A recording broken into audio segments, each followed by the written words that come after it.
السلام عليكم سمعتي حلف دقيرترا سمعتي كما لهم نجركم الله again and again حبيركم الله دايركت المسمن بستي كراخب يسعر له يسمعون كم زلوا دما ايطراترن هوبفولي يسمعون له الى امن ركب قلي بالليل مسمن بستي ابز مسكوربات سبات كنا نقبروا نقر حاجه كنا تاكلوتي لكن امن سلازي يقني اللي نعيد سوقني لايك مقبار عيد عمغ ابز لايت الدنيا نقراتي قل بزسب المتسنة له والحنت تسقم انا كمست على الكل دو مسرت بابا محريان كبرنا قدني دكيري لكن الناس ربحنا نقرس لزخون رايدو بنا هاجريت راح يكون سنتري انا فقمنا نقرت راح يزم عاوز بتقرين يوم كخون كل نعوم زخون بمحريان كزاربو زلنون كزاربي دكيري مو انا برتعت زخونو ኢትዮጵያውያን ምሁራት መጽብ ከምዘሎ ፍሉጥ ዘጣራት ራቆነን ካብ ቀደም ንላዕሊ ሰሚርና ከምዘለና ምስኦም ፍሉጥ በሐሳብ ናይዶ ወላ በዓል ልደቱ አያለ መንቀሳቀሲ ዘይብሉ ኩነታት አጓሊፎም ከምዘሎ ፍሉጥ በቶም ካልኦት ኢትዮጵያውያን ምሁራት ካብቶም አምሃር ስለዚ ኢንጂነር ይልቃል አስመራ ክጋበዝ ተስፋ ናብ አስመራ ከይዱ ይወክ መጽ ተስፋ ተተኻይሉ كزي تخايلو بزي قدس كن هنا كنكتسلينا تصمدونا مسعاتو من كنكتسلينا ابزي حجي لو ما عاد تزغربو كن اذا كل ساعه زبلو اريتريا بقليلو اذا كل بكر اكثر وقدو تخيل حدا نقرات قرب نقرات بمقبار اتي امريكان صحتو نقرات كب حدا نخنملوس املاح حقيتنا دما اسرنياتا تفتحوا مالو زبال ورلو كفتحوا دما مورمو كمجر كم تسألونا لما صباح كألو لكم إلك صباح كألو لكم رايدو مجر كم تسألون كمجروا على بوليتيكا كم تسألون أبنا يونايتد نيشنز رئيتو كم تسألون أبنا أمريكا رئيتو كم تسألون حجيجن كوينوجن رايدو نزيون بزملكت قرب كنقورو زلنا نقرات ندحر كيرنا أمريكا مسانا عركب كم تخو بزي شكك نبر كم نخل ما مو اوطات دبلوماسينا كنا ما حيش معناته مش تشاينا مش راشيا مش كلهم تبعنا مش راشيا تبعنا مش تشاينا تبعنا مش سعودي عربية تبعنا السعودي ما كان عينت نقرات كم زلوت فلتي بعد حسن درساتهم اتيوم وحرينو مش كله زمانات تبعنا بس امريكا مش يونايتد نيشنز هرخرحنا نخنا وكدو انتي كنقبر لنا بزبال قد انا مس امريكان امباسي كيدا استماعت كل نقر نعود ما تطبق نقر مصيو كم زلو صباح كنا لنا حجي انديركتلي انجينيري اللي قال انتي لون اساس افوركي انا بزي قلنا كنجمرو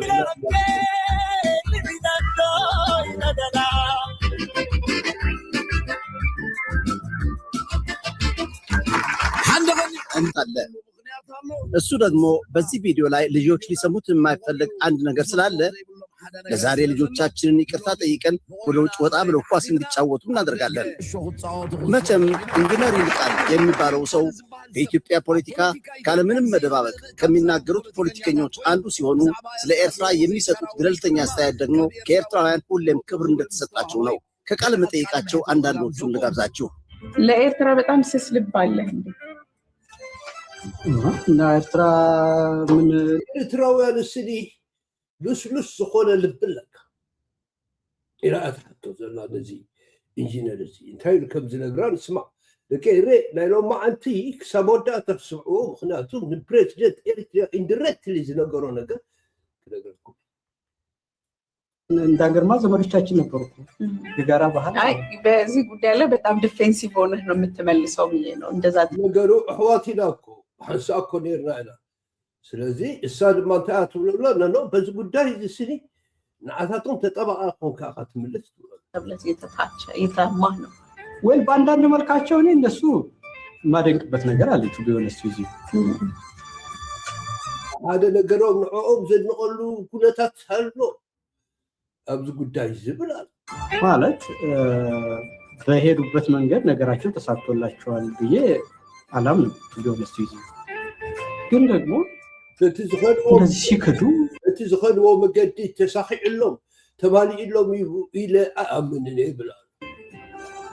ሲል መጠመጡ ለጥቅምና ለስስት ሲንበረከኩ አላያቸው ግን ላዕልን ታሕትን ክብሉ ኢድ ክነሱ ጫማ ክልሕሱ ጎተተይ እንዳበሉ ክዛረቡ ግን ይፈልጥን ኤርትራውያን እና ባሉበት ቦታ ሆኖ እኮ ደጋግሜ እንደምናገረው ለአሜሪካኖች ትንሽ ሸብረክ የሚሉ ቃሌንም አለሙጠው እኛ ያገኘነውን ነገር ሁሉ የኢትዮጵያ መንግስት ባይፋር ማግኘት ይችላል። ዲስፕሊን የሆነ መንግስት አላቸው። የጦርነት ታይዝ ብሎኩም ዘሎ እምበር ሓቂ ምዝራብ ተዝኸውን ቁሩብ ነገር እኮ ምስ ኤርትራ ምስ ኣሜሪካ ተላሳሊሶም እኮ ካባና ንላዕሊ ክነብሩ ክእሉ እዮም እዚ እቲ ምኽሪ ነገረ እዚ ኣነ እውን ክገብር ዝደርሰ መንግስትና እውን ከምኡ ገይሩ ከም ዝሰርሕ ዳር ሕጂ ዘጠራጥር የብሉ ቶም እስረኛታት ምፍታሕ ባዕሉ ነዚ ነገር ኢንሃንስ ገብሮ የፅብቆ ፅባሕ ክነዕለሉ ኣለና እዚ ምኽሪ እዚ ምኽሪ ኮነ ኣነ ግን ናብ ምኽሪ ለውጥ ኣሎ ቁሩብ ልስልስተ ዝብሉ ኤርትራውያን ስኒ እሳቶም ስኒ ክንደይ ነገር ክገብሩ ዝኽእሉ ሰባት የብሉ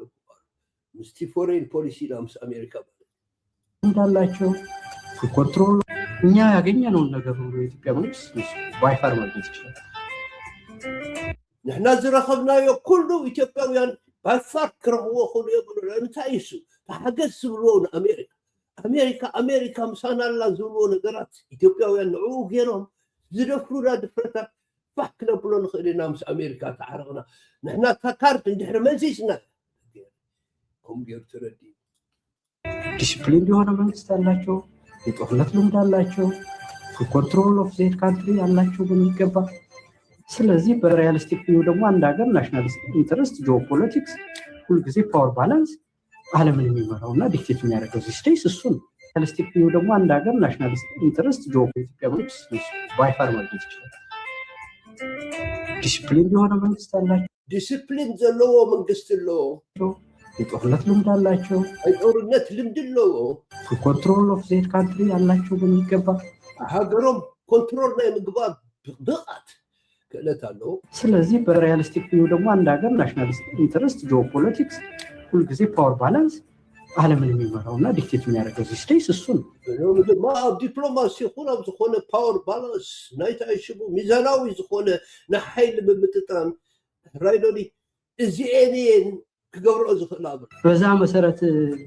ሌላውን አንፈልግም ፖሊሲያችሁ ትክክል አይደለም ስላሉ እንጂ ያንን ነገር ትንሽም ቢሆን ቢቀበሉ እንላልና አትሊስት እኔ አከርካሪ ያለ ሰው ደስ ይለኛል። ሪኦም ኣይንቕበልን ኢና ንሰምዕን ኢና ስለ ዝበሉ ምስቶም ካልኦት እምበር ቁሩብ ተዝልስልሱ ኤርትራውያን ክንደይ ነገር ምገበሩ ነይረብር እዚ ከም ምኽሪ ገይረ ተቐቢለ ኣለኹ ኣነ ከም ንኤርትራ እዚ ከም ምኽሪ ገይረ ተቐቢለ ኣለኹ ንመንግስትና ረዲኩም ደቀይረ ከመይ ጌርካ ትሪኦ እቲ ፖለቲካ ከመይ ጌርካ ተንቦ ከመይ ጌርካ ተጣዋዊኻ ትረኽቦ ንዓና ዘድከመና ድማ ሓዲኡ ሳንክሽናት ገለ ምዃኑ ፍሉጥ እዩ ናይ ኣሜሪካ ሳንክሽን ምስኣቶም ስለ ዘይተላሳለስና ቁሩብ ክንላሳለስ ኣለና ኢለ ዝካታዕ ድማ በዚ ንዖም ድማ ሕጂ ሕማቕ ቦታ ከሎ ናታቶም ዲፕሎማሲ ኣሜሪካንስ ሕጂ ክንሕዞም ሓደ ሓደ ካምፓኒታት ነስርሕ ዝብለሉ ምክንያት ድማ ነዚ ነገረ ቁሩብ ልስልስተ ዝብሉ ሶም ኣብዮም እዮም እቲ ባርነት ኣብዮሞ ንኩሉ ነገር ኣብዮም ባርነት እውን ኣኮኑ ዋላ ትምሕስን እምበር ልስልስተ ዝብሉ ኤርትራውያን ከባናና ንሕና ንረኽቦ ኩሉ ነገር ክረኽቡ እዮም እዚ ከም ምኽሪ ገይረ የሕልፎ ንመንግስቲ ትንሽ ፖሊሲሽ ነሰር ላይሰራ ይችላል። ግን የምትኖሪበት ቫሊ ውስጥ የራስሽ የህይወት መመሪያ ላለው ሰው ክብር አለኝ። እዚ ንኤርትራውያን ክብሪ ኣለኒ ጎንባሕባሕ ኣይብሉን እዮም ሴኪሪቲኦም ቀጥ ኣቢሎም ዝሕዙ ሰባት እዮም ዝገብርዎ ዝፈልጡ ሰባት እዮም ክእለት ድማ ኣለዎም ከማና ክኾኑ ልስልስተ ኢሎም እዩ ዝብሉ ቀናባቸዋል እኛም እንደሚሆነው ነው ሳይ ማለት ነው። እንዴት ይቀናሎም ኤርትራውያን ይቀናሎም ብዬ ነው እነዚህ ሰዎች እና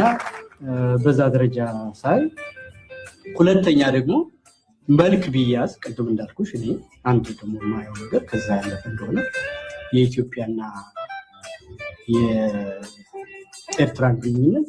ምንም ደጋግሞ ብለው ኮምፕሊኬትድ ነው ግንኙነቱ ብዬ ነው ዲፋይን ማድረግ እና የፍቅርም ጊዜ አለ አንድ ላይ የሆነበት ጊዜ አለ የጥፋት ጊዜ እና ባታይዙ ዘሎ አፍቅር ጊዜ በሐሳብ ዝነበርናሉ እንደሉ ተጣራናሉ ጊዜ ነው ተፈራለናሉ ተርሓሓናሉ ግን ركبنا سني complicated استحواوس قلنا له complicated مالت استواሳሰበ ባቡ ከተያዘ በብዙ መንገድ በጋራ የምንሄደው ብዙ ስለ ስርዓት ተታሂዝ ጉዳና ግን በብዙ ነገር ተخابرنا ተሰማሚና ከነብር ንخلينا ብላለው ይፈላ ሁሉናችን ያጣፍንታችን ሁሉ የተሳሰረ ነው ብዬ ማለት እና ያ ግን ቅድም እንዳልኩሽ አንድ ሰው ራሱን የሚያከብር ከሆነ ሌላው ጫማ ላይ ነው ማሰብ ያስፈልጋል። አሁን ለሰልፍ ዲተርሚኔሽን እድሜያቸው ሙሉ የታገሉ ሰዎችን በአብይ ደረጃ ሲነገር እዛ ውስጥ የሚፈጥረውን ኢምፓክት አብይ ያቋት ሓደ ሰብ ነፍሱ ከክብርቶ ኮይኑ ናይ ካልእ ሰብ ርእሲ ጫማውን ክሪ ኣለዎ ሕጂሞ ብዙ ሁሉ መስዋዕትነት ብዙ ሁሉ ነገራት ዘምፅዎ ናፅነቶም እሲ ከምቲሉ كواردو كله صفو خلص زي سمعت يبدو مجرم ريو التراوالي لديك اسوا لا حسب لي تغلالو انت كم تقبر كم عينت زرباتها ما راح اخوين لكم ይሄ እንግዲህ ምን ያህል ግልብ እንደሆኑ የኛ ሰዎች ነው የሚያሳይ عينت حماقات كم زخونو ناتنا سبات راح يزر زي እና ይሄ ዝርክርክነትና አባካኝነት አንፈልግም ብለው በነጠላ ጫማ የሚኖሩ ሰዎችን 2 ሚሊዮን ለ130 ሚሊዮን ስትያቸው የበለጠ ሰውነታቸው ተቆጥቶ ለሞት ይዘጋጃል ወይስ እንዴት ተሸንፈው እዛ ቀይ ባህር ነው የሚገቡት? እዚኦም ሳኖም ከማን ዘለወጡን ህዝብ ክብሉ በህዝብ ዝነብሩ ዘለው መራሕቲ ስኒ በፀይ ኮስተን ካለታት ክትብሎ ከለኻስ እሳቶም የጠንክሮም ዶት ነገር ሳክሪፋይስ ዝገብሩ ሰባት ተሰዋእቲ ዝኾኑ ኤርትራውያን ሲ የበርትዖም ደዋላስ ፍሪሖም ናብ ቀይሕ ባህሪ ይኸዱ ናይ ይሄ በእኛ መንደር ያለው ድንቁርና እና በእነሱ በኩል ደግሞ ያለው ትንሳኤ አንዳንድ ነገሮች ለኛው አብይ ኤርትራ አባዳ ዘሎ ድንቁርና ናብአቶም ዘሎ ጽንዓትን ክሪ ኮለኹ ሲ ብጣዕሚ ዝሓፍር መቼ ይወራል ወይስ አይወርም ወይ ነው ነገሩ የነበረው እንግዲህ አንድ አመት ከምናምን ሲወራ የነበረው እሱ 2 አመት ውስጥ አሁን ደግሞ በሰላም ነው እንዴ ነው ድርድር እንፈልጋለን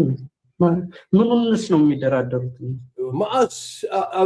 هذا عمت ሙሉ እሺ ከቀትል ከወሬ ስለሌላ ወእሳቶም ከታይ ከብርኩም ዘሎ ፈልጥ ከመይ አይነት ነገር ዝብላሉ ቁርብ ስቋዚ አደቀ ወሬ ነበር እሱ 2 አመት ውስጥ አሁን ደግሞ በሰላም ነው እንዴ ነው ድርድር እንፈልጋለን ما بسلام دو بدردد دو قلبلالو ምንንስ ነው የሚደራደሩት ካለ እንት ከመገረው ምን ከደራደሩ በሱም ተውኩት ነው በቃ ለወራችሁ ነበር አውጥቻለሁ ምን ድርድር ያስፈልጋል አደቀረ በዚህ ይሁን ምዘው ምህረት በመሐሪያው ምዝራው ከድልይስ ወኩ ለዚህ አራይዶ ድርድር ታየድልኝ ኮረር አይደልን የመዋል ጥራህ ዘለው ድርድር አይደልን ይስብሩ ማንታ ድርድር በምታይና ከነደራ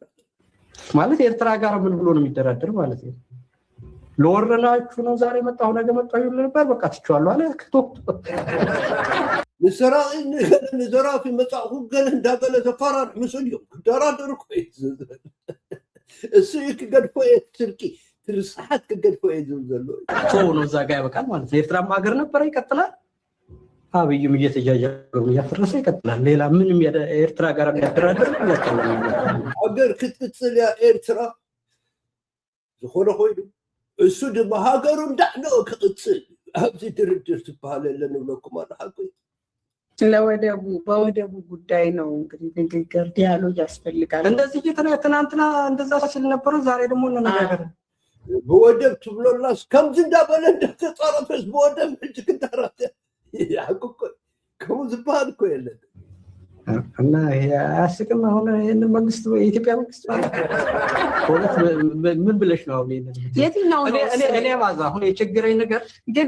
አገራችን ነው። ተመልከች ማለት እንደው ክልብ ልንገርሽ 135 ሚሊዮን ዶላር ኢትዮጵያ መንግስት ማለት በጣም ረጅም ጊዜ የቆየውና ሎንግ ስትሪ ኦፍ ስቴት ኤንድ ገቨርናንስ ያለው ሀገር ነው የሚባል። ግን እነዚህን ሰዎች ስትነቅፊ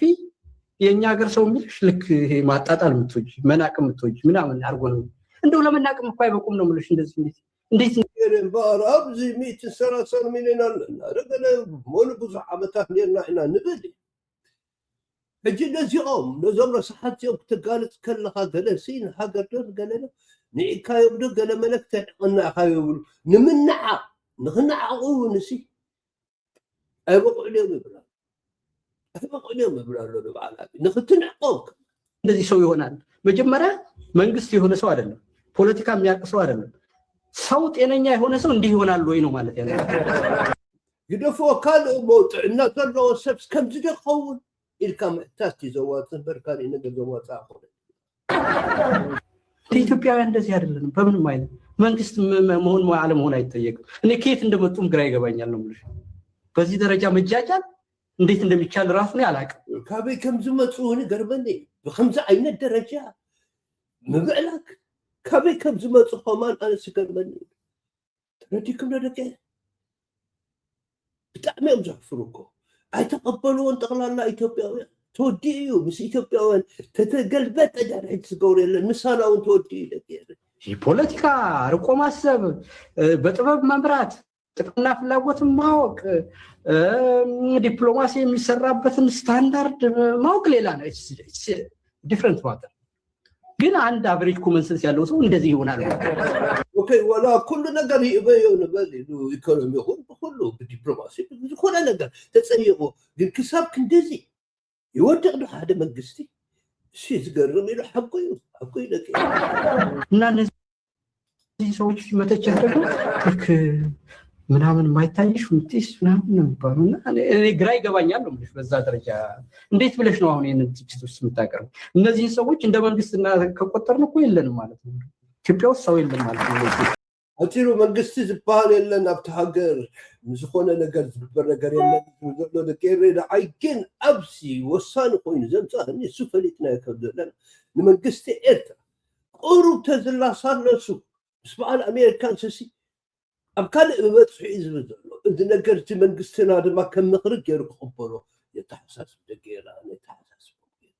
የተሓሳስብ ሕጂ ሎም ዘመን ምስኦም ቁሩብ ተላሳሊስና ዝግበር ሽጣራና ንገብረሉ ግዜ ናብ ሃገርና ውሽጢ ንኣትወሉ እሞ እዚ ምኽሪ እዚ ኢንዳይሬክት ኮይኑ ረኺበ ኣነ ድማ ከም ሓደ ኤርትራዊ መጠን ከምኡ ማዕዳ ይሕልፍ ሃገረይ ማለት እዩ ሞ ደቂ ኤረይ ፅባሕ ይራኽበና ኣብቲ ተኣሽቡ 11 o'clock ክንገብር ኢና ዘረባ እቲ ናይ እስረኛታት ፍታሕ መፍታሓት ምስ በዓል ኣሜሪካ ከመይ ገይሩ ከዛምደና ከም ዝኽእል ዓይነት ባሉ ከም ዘለዎ ድማ ዲስካስ ክንገብር ኢና ሞ ኣይንገራ ኣይፋልክን ግርህነተይ ደር ሕጂ ደቂ ኤረይ ስለዚ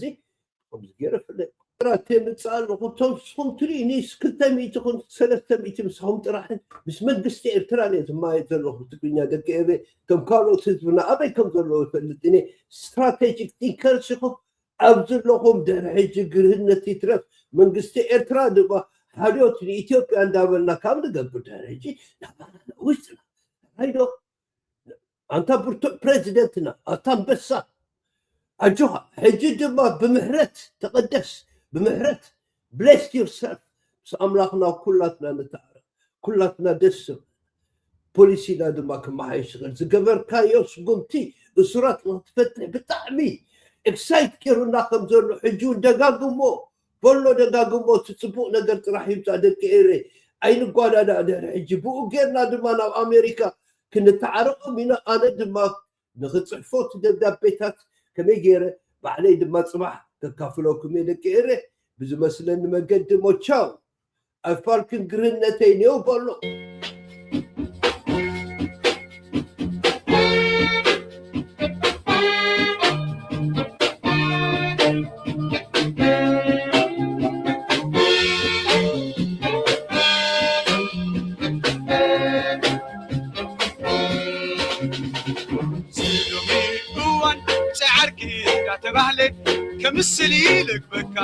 مستيركا لامتلي قلبي طيح حميكا كله مسوى ليلة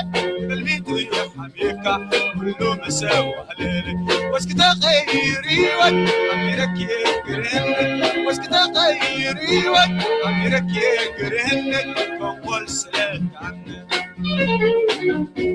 تعقست تمر كيسة حوي حابتيلة نخلهم كخبر نقسي أستوعيلة عليه زح حسركم نفسي أقاليلة عليه زح حسركم نفسي أقاليلة كم سبي زي ورح يوتي كتاتة كم سبي زي ورح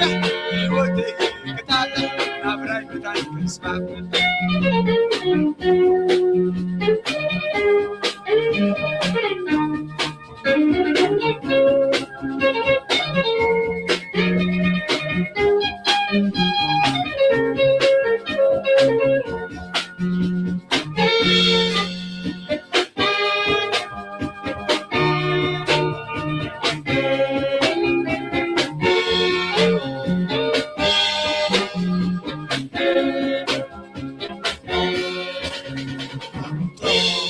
حسب سخوني كل بوتر مزينات عزيبيو